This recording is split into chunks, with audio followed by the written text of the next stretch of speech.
Laptop खरीदें या desktop, कौन सा ब्रांड का खरीदें, कौन से प्रोसेसर होने चाहिए, प्रोसेसर कौन से जनरेशन का होने चाहिए, प्रोसेसर कितने गीगाहर्ट्ज़ का होने चाहिए, प्रोसेसर कितने कोर का होने चाहिए, रैम कितने का होने चाहिए, रैम कौन से जनरेशन का होने चाहिए, ग्राफिक कार्ड कितने का होने चाहिए, एसएसडी होने चाहिए कि एचडीडी होने चाहिए। इन सारे सवालों का जवाब यहाँ मिलेगा, तो प्लीज़ चैनल को सब्सक्राइब कर लीजिए। तो पहला सवाल आता है, आपको लैपटॉप लेना है कि डेस्कटॉप। डेस्कटॉप सेम कॉन्फ़िगरेशन में लैपटॉप से लगभग 10 से 15 हज़ार कम में मिल जाएगा। डेस्कटॉप को फ्यूचर में अपग्रेड कर सकते हैं और साथ में परफॉर्मेंस भी लैपटॉप से अच्छी मिलेगी, और लैपटॉप को कहीं भी ले जा सकते हैं और साथ में कहीं भी ऑपरेट कर सकते हैं, और साथ में बैटरी बैकअप भी अच्छा मिल जाता है। प्रोसेसर होने चाहिए, इंटेल या एएमडी। प्रोसेसर कंप्यूटर का एक बहुत ही प्रमुख अंग है। इसे कंप्यूटर का मस्तिष्क भी कहा जाता है। ऐसा इसलिए क्योंकि कंप्यूटर के भीतर हो रही सारी गतिविधियों की खबर इनके पास होती है। यूँ कहें तो ये ही इन सारी चीज़ों को कंट्रोल करता है। प्रोसेसर में इंटेल और एएमडी होता है। इंटेल में i3, i5, i7 और i9 होता है। i9 अभी लेटेस्ट है। उसी तरह एएमडी में रेजन और रेजन 5, 3, 9 इस तरह से होता है। प्रोसेसर की स्पीड गीगाहर्ट्ज़ में नापते हैं। जितनी ज़्यादा हर्ट्ज़ की रहेगी उतनी ज़्यादा स्पीड देगी। लेते टाइम आपको क्या है, ज़्यादा हाईएस्ट स्पीड का गीगाहर्ट्ज़ को देखना है, उसमें तो अच्छा होता है। इंटेल का पावर कम होता है और प्राइस हाई होता है। एएमडी का पावर हाई होता है और प्राइस लो होता है। ज़्यादा बजट का लैपटॉप या कंप्यूटर लेते हो तो इंटेल प्रोसेसर लेना चाहिए और कम में एएमडी। ऐसा इसलिए बोल रहा हूँ क्योंकि अगर आप ज़्यादा प्राइस का लेते हैं तो इसमें प्रोसेसर को बढ़ा सकते हैं और पावर को भी बढ़ जाएगा। तो अब जान लेते हैं इंटेल प्रोसेसर के बारे में। इसमें एंट्री लेवल में i3 है, उसके बाद i5, i7 और लेटेस्ट है i9। i3 में आप सिंपल छोटी छोटी सॉफ्टवेयर चला सकते हैं, ब्राउजिंग कर सकते हैं, या आप स्टूडेंट हैं तो आप स्टडी के लिए ले सकते हैं। यह स्टूडेंट के लिए बेस्ट लैपटॉप है i3 प्रोसेसर, और सस्ते में भी मिल जाता है। आपके पास काम ही नहीं है और आप i3 से ऊपर का प्रोसेसर ले लेते हैं तो कोई मतलब का नहीं है। जितना प्रोसेसर बढ़ते जाएगा कंप्यूटर के रेट बढ़ते जाएंगे, इसलिए जैसा काम है वैसा ही कंप्यूटर लेना चाहिए। Intel i5 processor. दूसरा आता है i5। इसमें बड़ी बड़ी सॉफ्टवेयर, वीडियो एडिटिंग, छोटी गेम, एचडी वीडियो एडिटिंग करना है उसके लिए, जैसे फोटोशॉप, फिल्मोरा, ऑटोकैड जैसे सॉफ्टवेयर आसानी से यूज़ कर सकते हैं बिना हैंग हुए। इसकी जगह अगर आप i3 करेंगे तो बिल्कुल भी वो काम नहीं करेगा, बार बार हैंग होगा। इंटेल i7 और i9। तीसरा आता है i7 और i9। इसमें 4K वीडियो एडिटिंग और बड़ी बड़ी गेम खेलने के लिए कर सकते हैं। अगर आप यूट्यूबर हैं तो i7 या i5 लेना चाहिए, क्योंकि यूट्यूबर फुल एचडी और 4K वीडियो एडिट करना पड़ता है, जिसके लिए एक बड़ा बड़ा सॉफ्टवेयर होता है जो कि मल्टीटास्किंग का काम करता है। अब आता है जनरेशन। अभी लेटेस्ट है 12th जनरेशन। जितना लेटेस्ट जनरेशन लेंगे उतना लेटेस्ट फीचर ऐड रहेगा। जैसे आप बाइक खरीदने जाते हैं तो आपको एक्टिवा 3G भी दिखाता है, 4G भी दिखाता है और एक्टिवा 5G भी दिखाता है।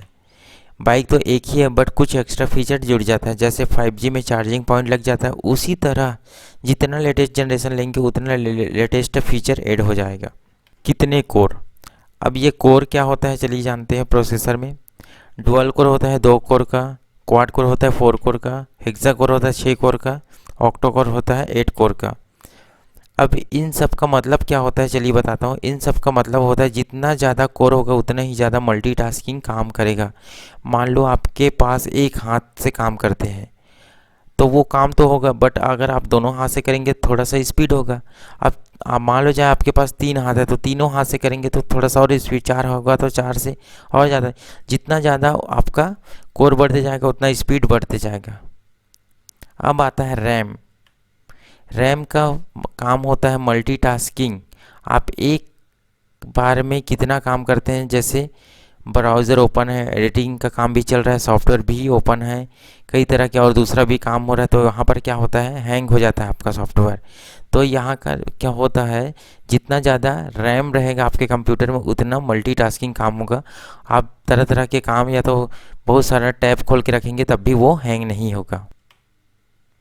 रैम 4G से ऊपर लेना चाहिए, क्योंकि 2 GB तो विंडो 10 या 11 खा जाता है, और जो बाकी बचे रहता है उसी में प्रोसेसिंग करता है। तो कम से कम 4 GB या 8 GB का रैम लगाना चाहिए। आजकल तो हमारे फ़ोन में भी 4 से ऊपर का रैम मिल रहा है।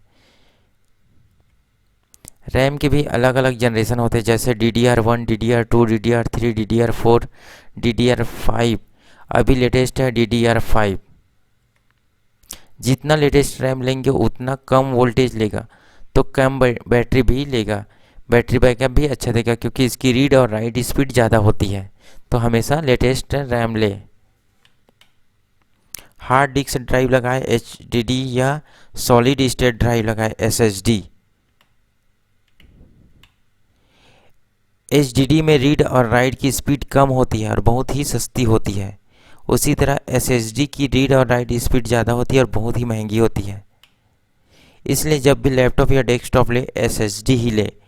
जो एप्पल का लैपटॉप आता है उसमें भी SSD होता है, इसलिए परफॉर्मेंस अच्छा रहता है और मेमोरी कम होती है। ऑपरेटिंग सिस्टम हमें हमेशा विंडो का ही लेना चाहिए। अपने अपने काम के हिसाब से आप दूसरा भी ऑपरेटिंग सिस्टम ले सकते हैं। विंडो 11 अभी लेटेस्ट है। स्क्रीन रेजुलेशन, अब बात करते हैं हम अपने डिस्प्ले की रेजुलेशन की। स्क्रीन में HD, full HD, ultra HD आती है, जितना HD रहेगा उतना क्लियर दिखेगा।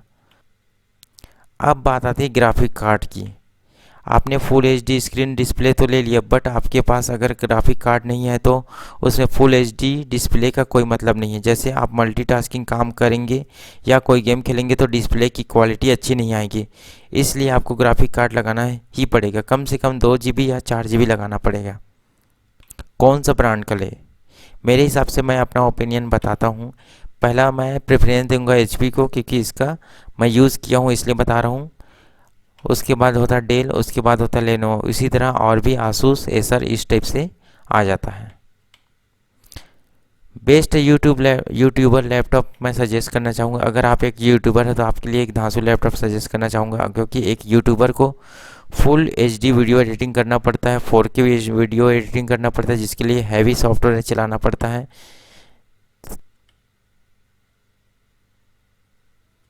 Thank you for watching.